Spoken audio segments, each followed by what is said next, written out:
Yeet.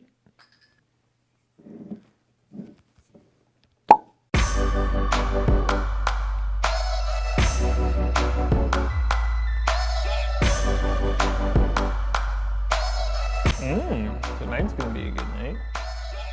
Neat Nation, what's up? Welcome back to the Droopy Whiskey channel and my unnamed whiskey show. Stoked to have you guys here. If you're new, welcome to the channel. There's a lot more where this came from. So if you like what I'm laying down, just like the video down below and subscribe. That would be great. That's a way that you can stay up to speed with all things Droopy Whiskey. Bonus, in the show notes below, I'm also going to send you guys the link to the Entry Proof podcast. That is my new thing that I'm doing in partnership with Brian Bikey at Abandoned Bourbon on Instagram. So you can check out Entry Proof podcast on Instagram, or you can check out entryproofpodcast.com, ENTRYPROOF podcast.com. If you're new here, you're probably here because you want me to talk about Buffalo Trace and answer this age-old question of what is the deal with this whiskey with a buffalo on it? Why is it hard to find? Should it be hard to find? I mean, it's a $25 whiskey, right? When you do find it on the shelf. So what's the hype? What's the dealio? Well, a lot of things, kind of go into creating the Buffalo Trace hype. If you haven't already, you should check out the video I did on Blanton's just a couple weeks ago, which it kind of talks a little bit about what's playing into the hype around Buffalo Trace. Very similar deals here, since it comes from the same place, the Buffalo Trace Distillery in Frankfort, Kentucky.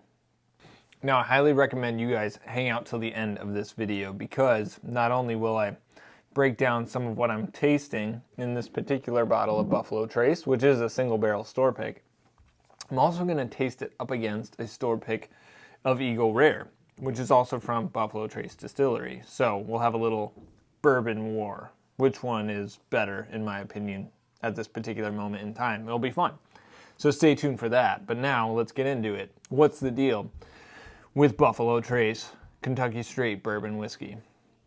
First off, what is it? Well, it's Kentucky Straight Bourbon Whiskey. So we know this thing is at least 4 years old because it's not age stated. If it was less than 4 years as a straight bourbon whiskey, they'd have to say, hey, by the way, this is less than 4 years old.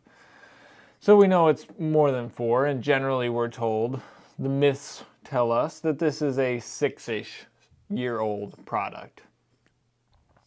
And this is a low rye bourbon, so that means the mash bill in here, which is not disclosed but is rumored to be somewhere between 8 to 10% rye in that mash bill, and then probably a similar amount of barley, somewhere in the 8% range, and then the rest is going to be corn. So Soup's High Corn, low rye bourbon. And it's bottled at 90 proof, which is a good intro level proof. It's not 80 proof, which I really generally do not like. 90 proof is okay. There hasn't been a whole crap ton of dilution, so there's some flavor vibes still in the bottle, which we generally appreciate.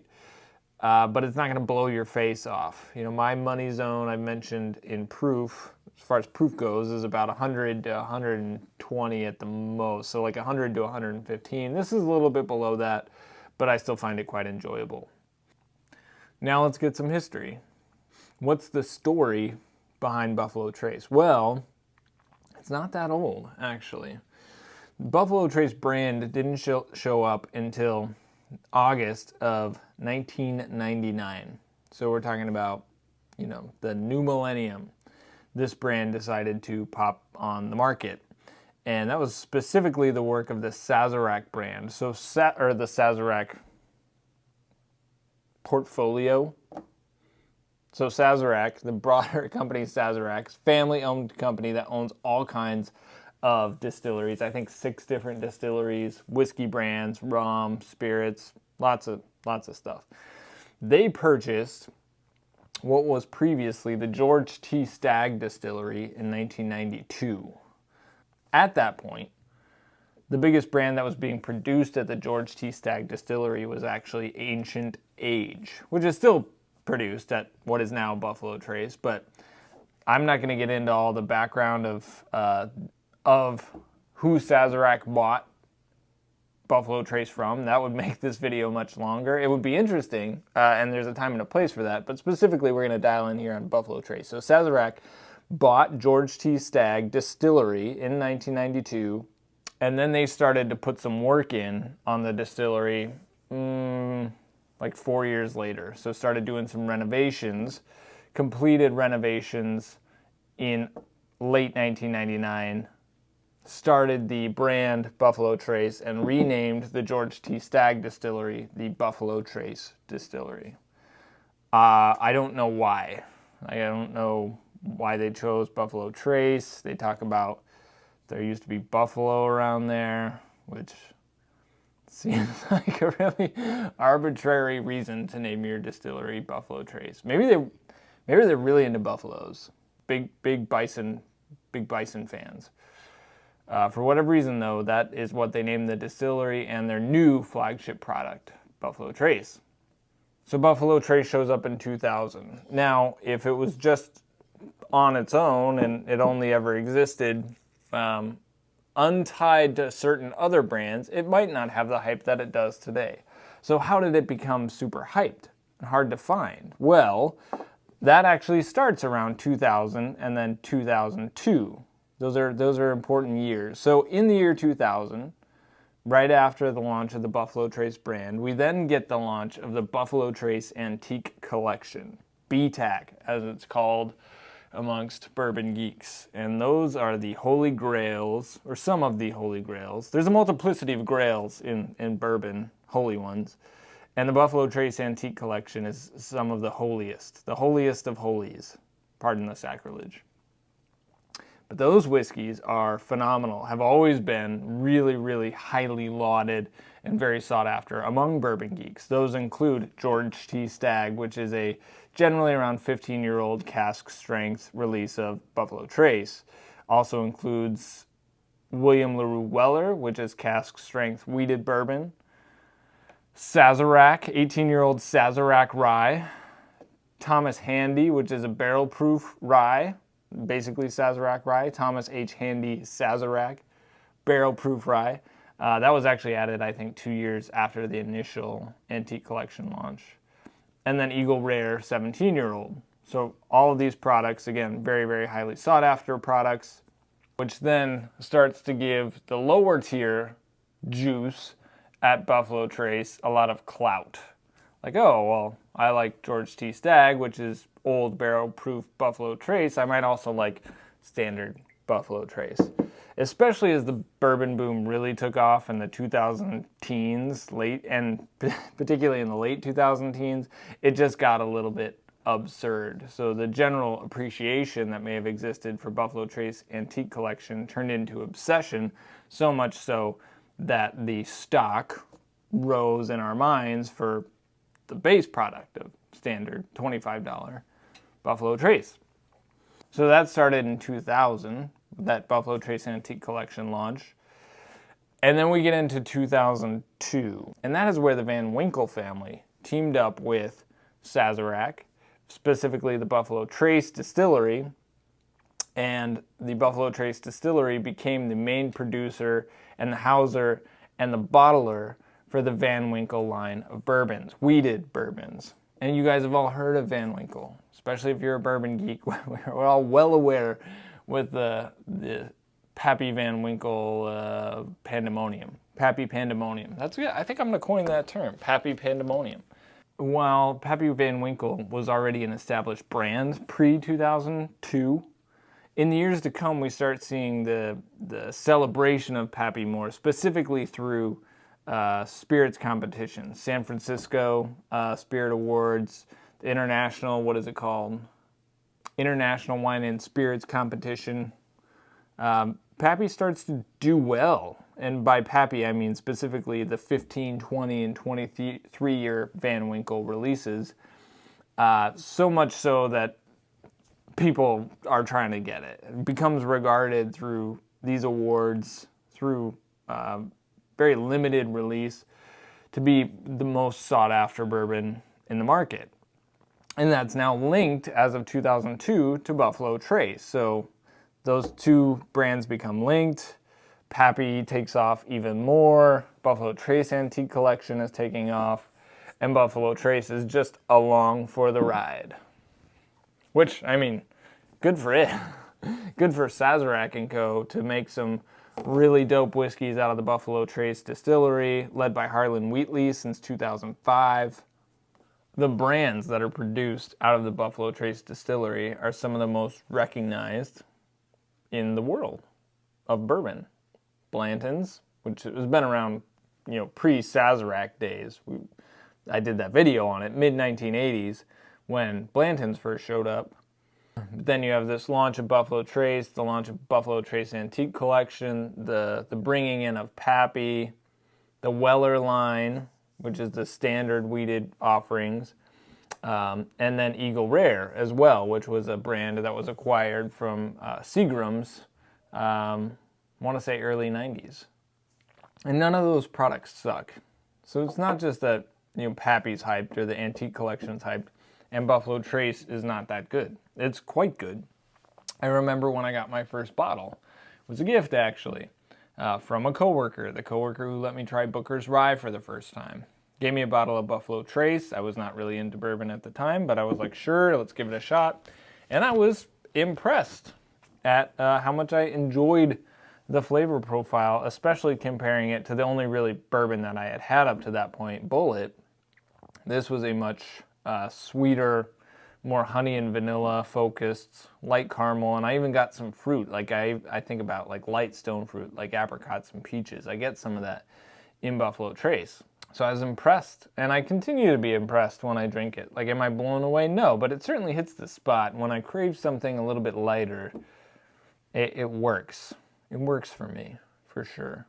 And this is a special release, too, in that it's that single barrel store pick from a local grocery store, and it's pretty solid. I didn't do it blind next to a standard Buffalo Trace release, but just from memory, it tastes pretty comparable.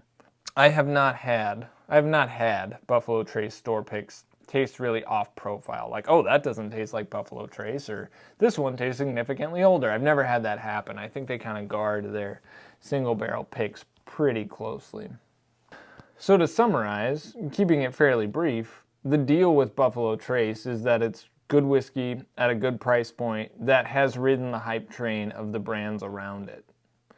But we do need to be thankful for Sazerac. One of the reasons that Buffalo Trace is so hard to find is because Sazerac has not jacked up their suggested retail prices. So while many stores might do as one store here locally in Milwaukee did, and they raised the price of Buffalo Trace to $100 a bottle, which is just insanity, that's not coming from the manufacturer. I do think that this is a $25 to $30 bottle of whiskey. I wouldn't pay much more than that for it, but it's a good $25 or $30 bottle of whiskey, and because of the hype, Sazerac could get more for it than they do. Like, they could sell it for $40 or $45. People would pay that. I would not, but people would.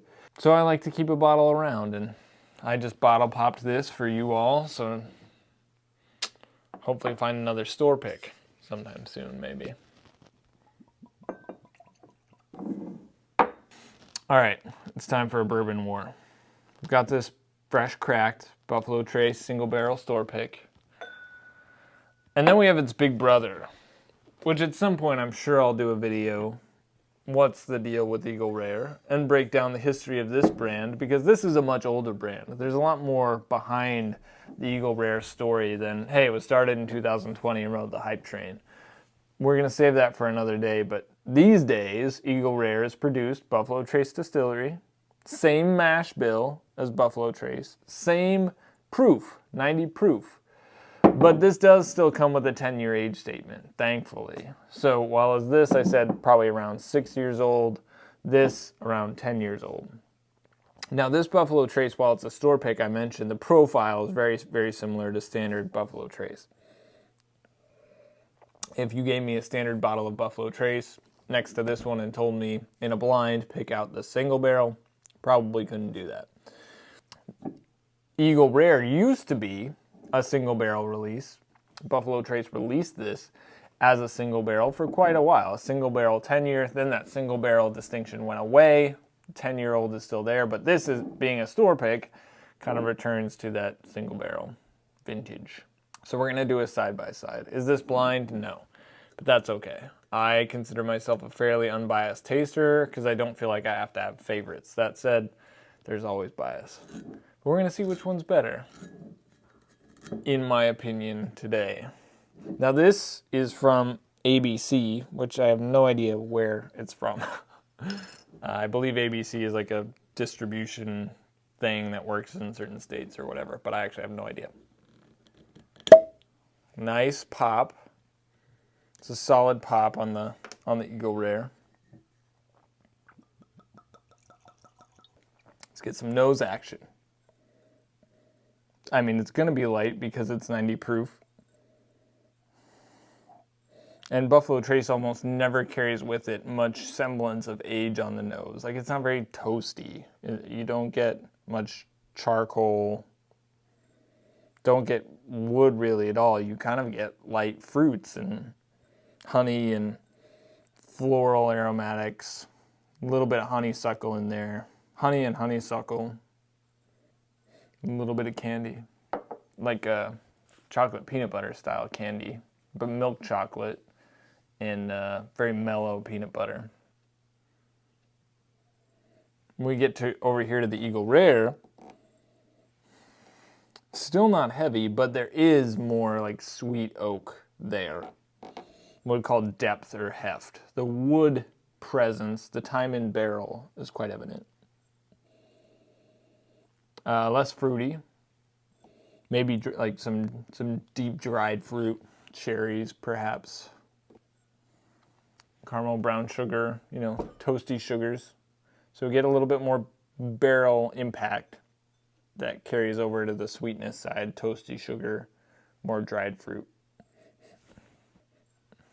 All right, palate-wise, I already hit you guys with the, you know, honey, vanilla, light, very light caramel. And then some apricot and peach. Almost non-existent spice. I'd be worried for somehow, even though this doesn't carry much age characteristic with it, it also doesn't taste like it's underaged. I do not like spirits that are like, oh my gosh, that just tastes like young whiskey. That would be frustrating. It doesn't taste like that. It tastes solid. It's a kind of a good everyday budget bourbon drinker thing. There's nothing really to hate about it, nothing really to write home about either. Solid bourbon. The bird, though, let's taste this guy. I mean, me likey the Eagle Rare. He had like toasted marshmallow. Not in like a Woodford double oaked way. It's like, you know, the golden brown singe, not the carbonic singe, or not the carbonic burning, but just a light toasted marshmallow with some smooth milk chocolate. You can just call this a s'more. This too is very reminiscent of other Eagle Rare that I've had. Like, I don't find a massive variance in this, just from memory, versus other Eagle Rare bottles that I've opened and quite frankly enjoyed. So for me, where I like an older whiskey, this one carries that. Like it carries more age with it, a depth of sweetness, and the presence of barrel characteristics that I really, really like. Whereas Buffalo Trace just doesn't have that heft. I do wish they would make Eagle Rare standard releases at 101 proof, which actually it used to be way back when. And they just recently started releasing the Buffalo Trace Antique Collection, the 17-year Eagle Rare at 101 proof, which I think that would be the money zone for this. And I would pay $50 a bottle instead of the $35 or so that this goes for now to get it at 101 proof, because I think that would be amazing. Just a little bit more amped up. I feel like this is just a little bit too diluted. It's quite good. I mean, I really like this, but I just want a little bit more out of it. So 2 pretty dank whiskeys. Buffalo Trace really solid, but Eagle Rare is going to take the cake here. And for me, in terms of an everyday sipper, if I could get it every day, Eagle Rare would take the cake. I mean, profile-wise, it's kind of the middle of the road, enough age. It just would work, I think, for pretty much any occasion. So that's it. That's today's video. Hope you guys enjoyed this assessment of what the deal was with Buffalo Trace. If you liked the video, I hope you did get down and like the video. Don't forget to check out the Entry Proof podcast. We've got our inaugural episode up. And then if you're following the Droopy Whiskey channel here, sometimes you'll catch live stream recordings of the podcast. It's going to be great. It's a great way for you guys to get more whiskey content on your drive to and from work, to and from the golf course, court hearings, the grocery store, you name it. Cheers, squad. Hope you have a great rest of your day. Stay healthy, stay safe, and remember to keep it neat.